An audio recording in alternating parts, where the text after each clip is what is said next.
Hello বন্ধুরা, hi friends, তোমাদের সবাইকে গুড মর্নিং। তোমাদের সবাই কেমন আছো বলো? আশা করি ভালো আছো, সুস্থ আছো, আমিও ভালো আছি।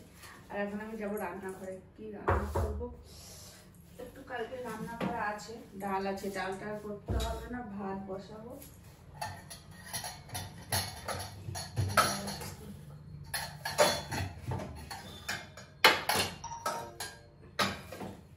এর মধ্যে আছে বাঁধাকপি আছে আর আলু দিয়ে ভাজা আছে, তার মানে ভাজাটাও করতে হবে না, এগুলো গরম করে নেবো সব। আজকে আর একটা জিনিস করবো, দেখি এগুলো ঘি দিয়ে ভাজবো আজকে। এতদিন ভাজা হয়নি, আজকে করবো। ফ্রিজটা অনেক ঠান্ডা হয়ে গেছে। তো চলো এবার তোমাদেরকে রান্নাঘরে নিয়ে যাই, রান্নাঘরে সব কিছু দেখাই।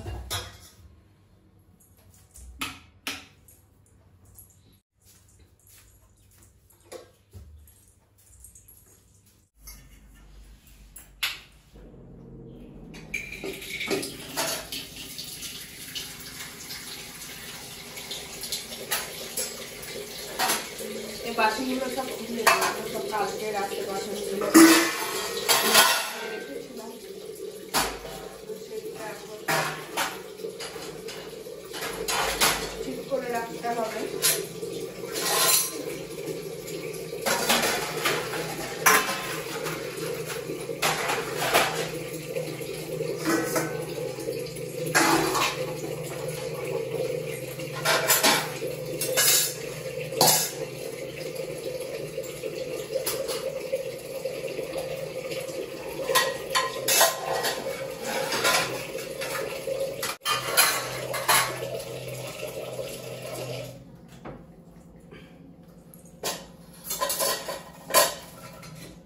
ভাত বসায়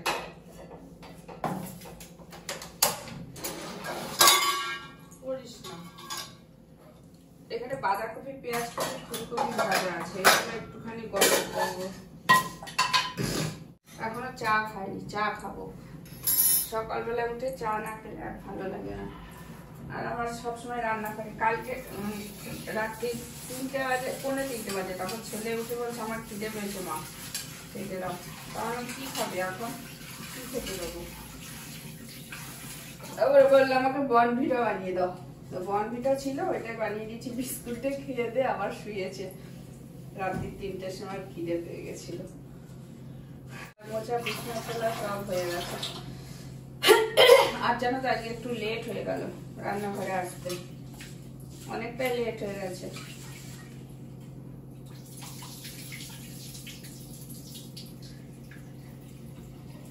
যদিও আজকে জমিতে যাব না, অন্যদিন জমিতে যাই, তো আজকে আর জমিতে যাব না।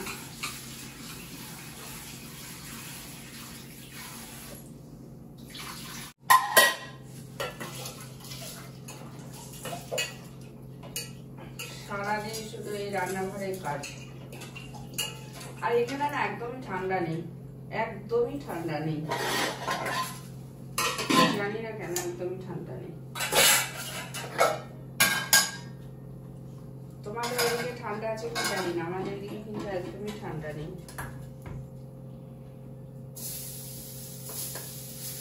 বাবা, এটা হাতটাতে এত ধরতে অসুবিধা হয়, সেরকম ভালোভাবে ঘর ইয়ে পায় না, ব্যথা করে খুব।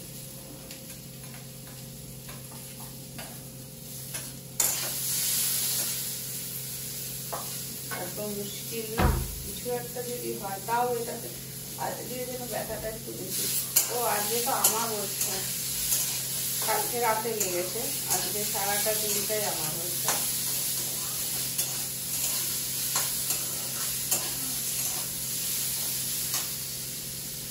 গরম করে দিলে আবার তোমাদের সামনে আসছে, ঠিক আছে?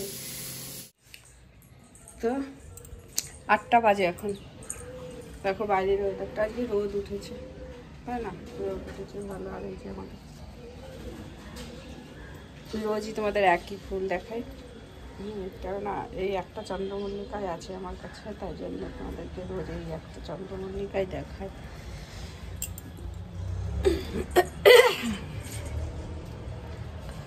তো আর আমি আজকে বাগানে যাইনি, কেননা আমার ঘরে ফুল, কালকে ফুলগুলো নিয়ে এসে রেখেছিলাম, সেই জন্য নোংরার গাড়ি আসছে, ঠান্ডা আছে, ঠান্ডা আছে না, ঠান্ডা মাঝে মাঝে একটু লাগছে, এখন ঠান্ডা আছে। এখন যেহেতু বাইরেটা আছে একটু হাওয়া দিচ্ছে সেই জন্য, না হলে ঠান্ডা কোথায়, ঠান্ডা তো নেই।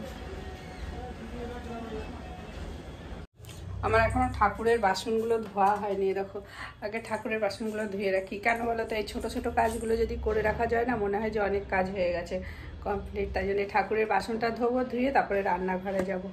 ও আর হাত থেকে মোবাইলটা স্লিপ হয়ে যাচ্ছে কেন জানি না, হাতে হাতে থাকতে চাইছে না, মোবাইলটা স্লিপ করে পড়ে যাচ্ছে।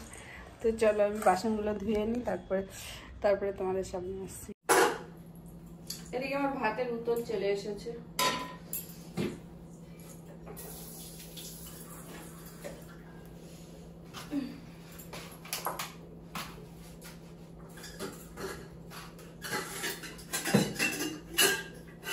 আমার এখানে রান্না করে বাসন দিতে হয়, তার একটাই কারণ, কেননা আমার বাইরে কোনো কল নেই, আর সেই বাথরুমে, তো বাথরুমে আমি ধুই না, আমি এইখানে ঠাকুরের বাসন যত সব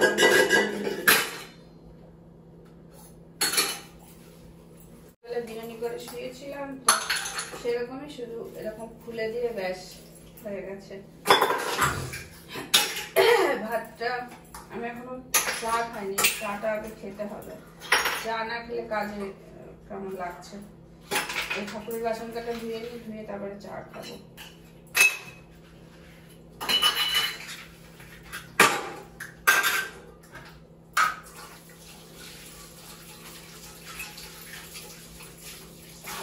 ঠাকুরের বাসন ধুয়ে তারপরে তোমাদের সাথে আসছি। আমি এখন একটু লেবু জল খাবো, লেবু জল খেয়ে তারপরে আমি চা খাবো।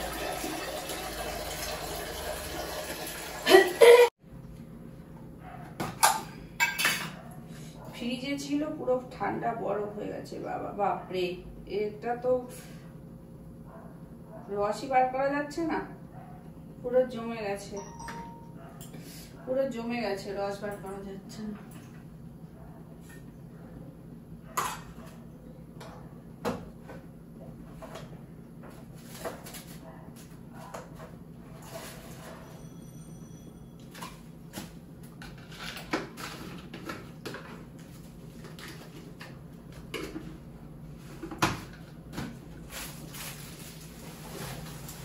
রান্না করব সেটা হলো সব থেকে বড় চিন্তা সবসময়।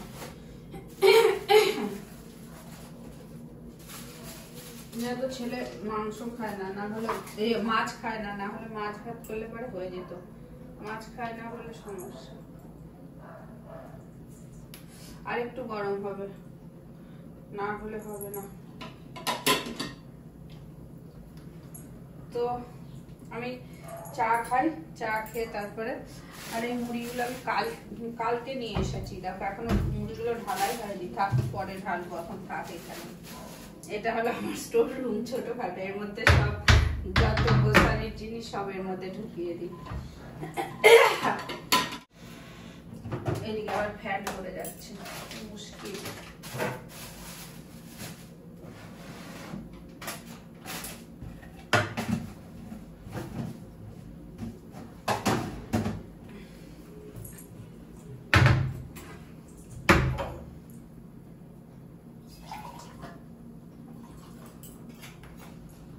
চাটা বানিয়ে নিই, ঠিক আছে, তারপরে চাটা বানিয়ে নিই, আগে চাটা বানিয়ে খেয়ে নিই। এদিকে দেখো না, ভাতের ফ্যানটা পড়েই যাচ্ছে, যতই আটকানোর চেষ্টা করছি কিছুতেই কমছে না।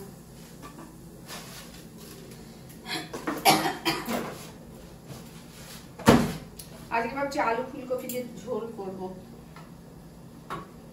লেবুটা এর মধ্যে ডুবিয়ে দিই গরম জলে, তাহলে লেবুর রসটা বের হবে, কেননা না হলে তো একদম পুরো জমে গেছে, সেই জন্য।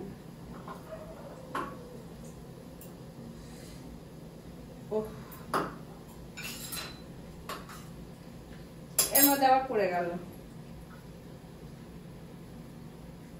এবার বেরিয়েছে, আর একটা দিই। এই মানে 4 ভাগের 1 ভাগ দিয়ে লেবুটা খায়, আর এই লেবুগুলো অনেক দিনকার,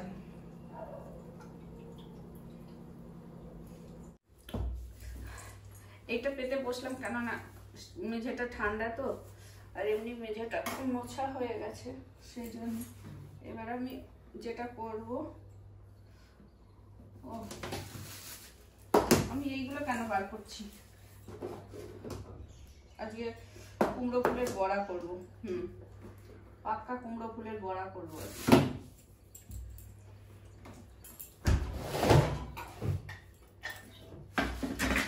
আবার ওদিকে ভাতের হাঁড়ি ঢক ঢক করছে।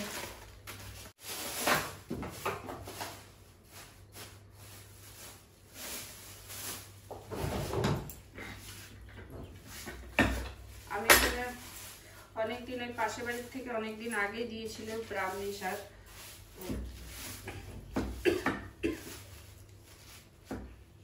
সেই ব্রাহ্মী শাকগুলো আমি কাটবো। এই যে এগুলো আমার ধুয়ে সবকিছু রেডি করে রাখা আছে, জাস্ট ওরা বললে আমি একটু বেগুন দিয়ে ভাজবো, ওরা বললে যে ঘি দিয়ে ভাজতে, তো আমি ভাবছি একটুখানি বেগুন দেবো এর মধ্যে, বেগুন দিয়ে তারপরে ভাজবো।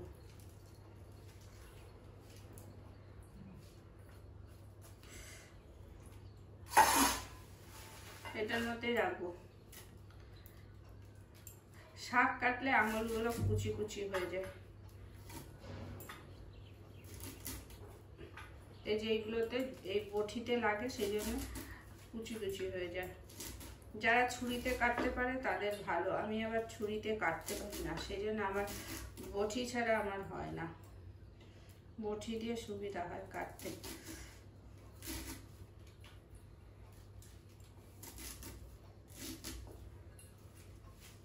তো তোমরা যারা আমার ভিডিও দেখছো তাদেরকে অনেক অনেক ভালোবাসা, অনেক ধন্যবাদ। তোমরা আমার সাথে থেকো, পাশে থাকো, যেভাবে সাপোর্ট করছো এইভাবে সাপোর্ট করো, ঠিক আছে?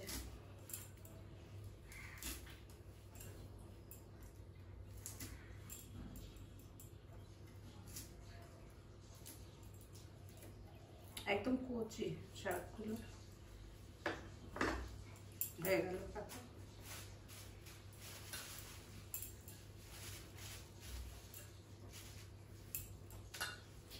জাস্ট আমি সকালে একটু কাঠার দিয়ে মোছা হয়ে গেছে, তো ওগুলো তোমার সাথে শেয়ার করলাম না, শুধু এইগুলোই তোমাদের সাথে শেয়ার করছি।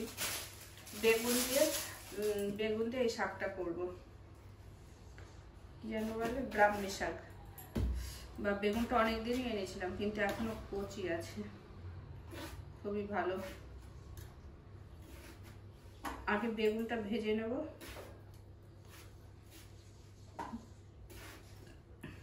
আর একটা তো ঝোল করতে হবে কিছু, ফুলকপি আলুর ঝোল করব, তো ফুলকপিটাও কাটবো, একটু পরে কাটবো, ঠিক আছে? আর আমি দই হলে, একটু ফুলকপির মধ্যে যদি দই হয় তাহলে খুব ভালো লাগে। সেদিনকে একটু দই দিয়ে করেছিলাম, টক দই দিয়ে, আর টক দই আর কোথায় হবে, একটু টমেটো দিয়েই করবো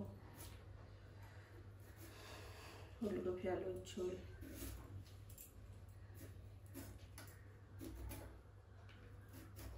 তো চলো টাটা, আমি এখানে ভিডিওটা শেষ করছি, আর বড় করবো না, এমনিতেই বড় হয়ে যাবে।